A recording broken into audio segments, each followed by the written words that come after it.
Welcome back, everyone. My name is Sam. And I'm Melissa. I grew up in the FLDS community. It is a polygamous group run by Warren Jeffs, which I moved out of when I was 18 years old. I was raised LDS. Sam and I have been married for 8 years and have 2 beautiful babies. Yes, we do, and we are excited to be back here with you. Today, we're going to talk a little bit more about some concerning information that we have received through what they are calling revelations, which is Warren Jeffs speaking to his people from prison. Yes, and for those of you who are new or don't understand, as Warren Jeffs is the prophet or leader, they believe that he speaks for God. So when he shares these revelations, they believe that it is the word of God through his modern mouthpiece. And as a reminder, a lot of these revelations are now coming supposedly from him through his son Helaman Jeffs. So how much of it is actually from Warren and how much of it is from Helaman, we don't know for sure, but Helaman's claiming it's all from Warren. Yeah. So that's, I guess, up to you to decide. Yes. If you'd like to hear more about what it was like for Sam to grow up in polygamy, then please like and subscribe. And we just want to put a disclaimer at the beginning of this video, same as we did with our last one. As we're covering these revelations, we do not want to be sharing Warren Jeffs' words. So we are going to summarize. We will read some clips of the revelation. Right. Our goal is not to spread his word, but to spread awareness of some of the things that are really troubling, and especially for those who may be viewing that are thinking of leaving or have just left, or have family members that are still in, or just those of you that want to be able to help us support this community and to just raise awareness and understanding for them. Yep. We've shared it in lots of other videos, reasons why they still choose to believe what they believe. But everybody has their own beliefs, and that's fine. But there are some dangerous things that could cause harm to people that we want to make sure people are aware of. And that's where, we like to respect everyone and everyone's beliefs. That's kind of our whole idea here, is to try to be as respectful as possible.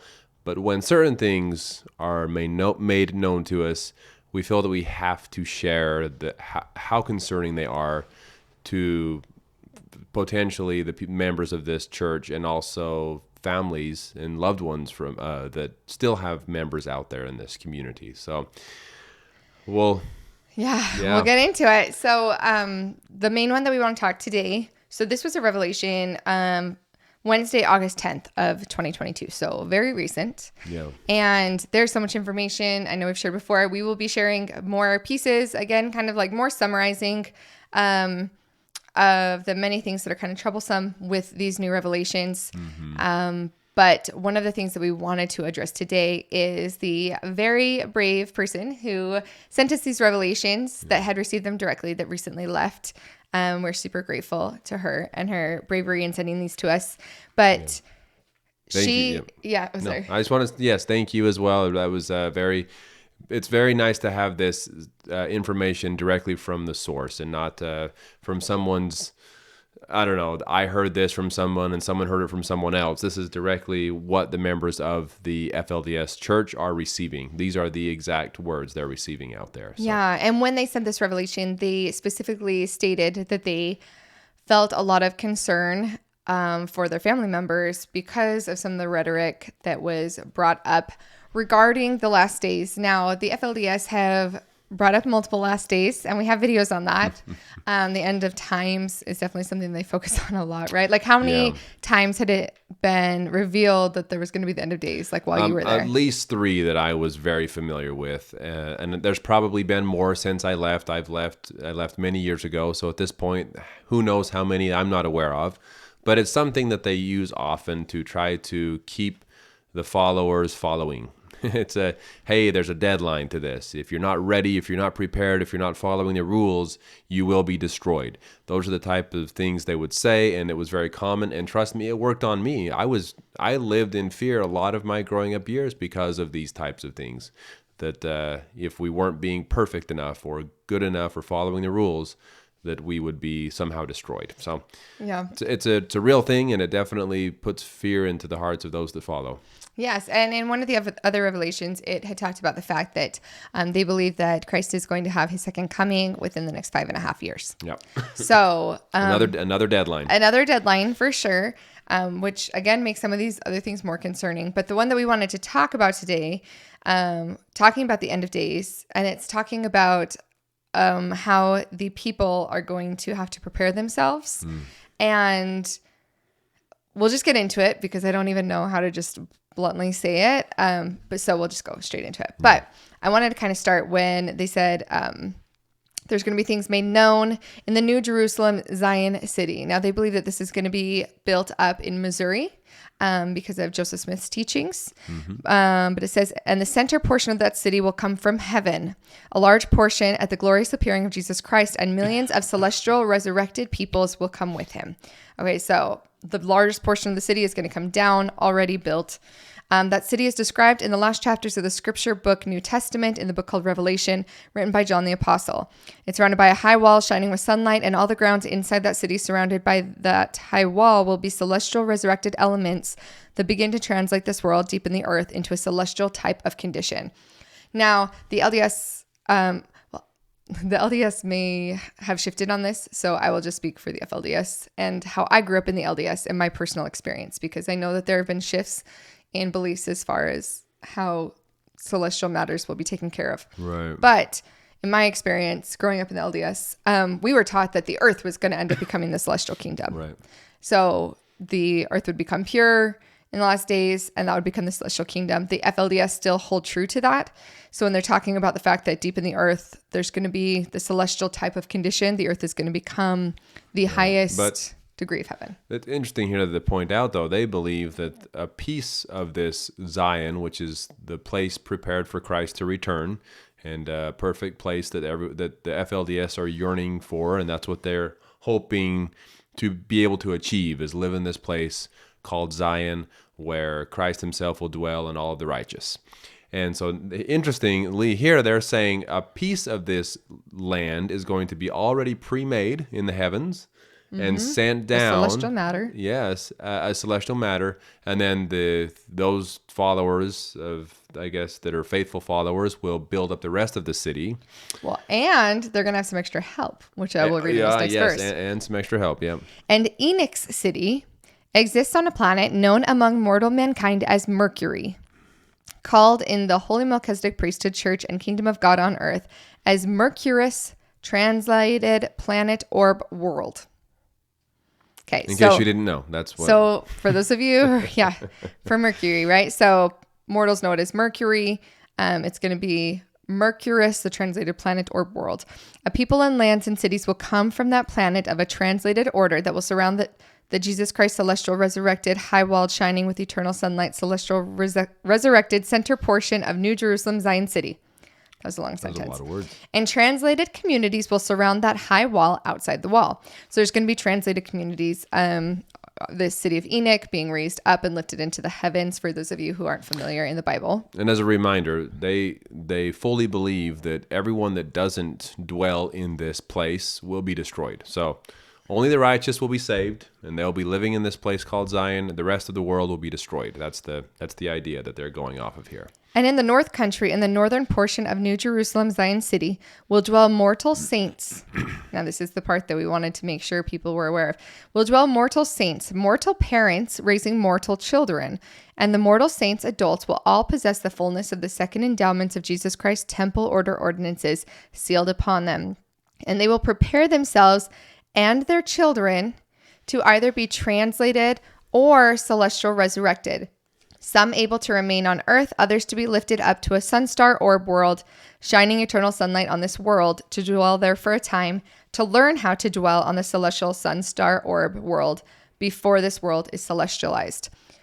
So this was the part that we believe that our source was a little bit concerned about, saying they'll prepare themselves and their children to be translated or celestial resurrected. And I think a little later on it talks a little bit more about this as well. But yes, they believe that in order to dwell in this place, you need to be a celestial being as well. Meaning, because the place will be a celestial place, everyone that dwells there has to be a celestial person, meaning that you have achieved the highest degree of glory within the heavens. And so the fact that they're saying that some of these people will have to be translated was the word, or transformed into something else. I think this will clear it up a little bit more too. Yeah, because this is a couple pages further, and then we can kind of go back to some other stuff. But it says, and translated peoples must die. And their physical body stays in the grave on a translated world for that few days and nights. And they being so pure, they can be resurrected same time period as Jesus Christ was resurrected in the meridian of time. Keep these eternity truths in your souls. And now realize, basically saying why Warren Jeffs was being led by Jesus Christ by saying this. But the translated peoples must die. That's where it gets really concerning. What does that mean? Yes, we do not want this to be another drink the Kool-Aid moment. Another Jonestown massacre idea. No. And that is why we wanted to share it, because saying that they are going to have to be prepared and that they are going to be told that they are going to be able to be resurrected like Jesus Christ in 3 days. And that's the kind of like spiritual manipulation of saying, hey, it's okay if you die. You have to be translated, and you have to, but it's okay because you're going to be raised from the dead in 3 days the same way that Jesus was. That is concerning. And who knows what type of thing. The reason it's so concerning to me, well, number one, they're saying in order to get to this state, you have to die. Number two, there's a timeline on this now. It's less than 5 years. So they're saying within the next 5 years, you're going to have to die to be to then be resurrected as Jesus was. And it's just like, okay, so what's next? What are they going to tell these people to convince them to follow through with whatever this you have to die thing is, And that's where I oh man. I don't know what they're planning, but this is very scary. Yeah, and I mean, the city of Enoch was completely lifted up, right? Like translated, right. I feel like has always in scriptural references, translated didn't ever mean there really was death. It was like your whole body and your spirit went up. And so when they first said you have to be translated or resurrected, in the beginning part of this, I was like, okay, so they could be lifted up. Or if they're dead, they could be resurrected. Those are your two options. And so when we got to this part later and it said translated peoples must die, that's when it brought up the concern for us. Yeah. As to how that works. And I mean, it says here, the translated, it gives a little bit more as to like how they're going to be building up. The translated peoples will descend to surround the celestial resurrected center portion of the New Jerusalem, Zion cities. And all through now millennium, there will be thousands of New Jerusalem, Zion cities built. So they're going to have that first one. And then the rest will be built. Spread. Yeah. And portions come from heaven, celestial resurrected center portions, and portions will come from the translated planet or world, Mercurius translated planet. So they are, I mean, it's definitely like a long process thing, but this isn't really a very long video, but we just wanted to reach out to anybody who's listening, who has friends, families. If you're watching this and you are wondering whether or not Helaman is going to be the next prophet, or you're questioning anything, please just be cautious. Very cautious. And sorry. Okay, no, you please. Okay. I just wanted to point out that they make it seem like it's your choice. It's same with this Jonestown. The interesting thing is they will talk to there's video coverage of people interviewing some of these followers that followed the Jonestown clan. That's not the right wordage, but followed him. Yeah. And he would tell them, you don't have to believe me. Go and ask God yourself. Go into a quiet place, kneel down and ask. And I know, he would say, I know that you will receive an answer, that I am telling you the truth and that I am the true prophet on the earth. So, and then these people would go and do this, and they would, of course, receive their answers that it was all correct.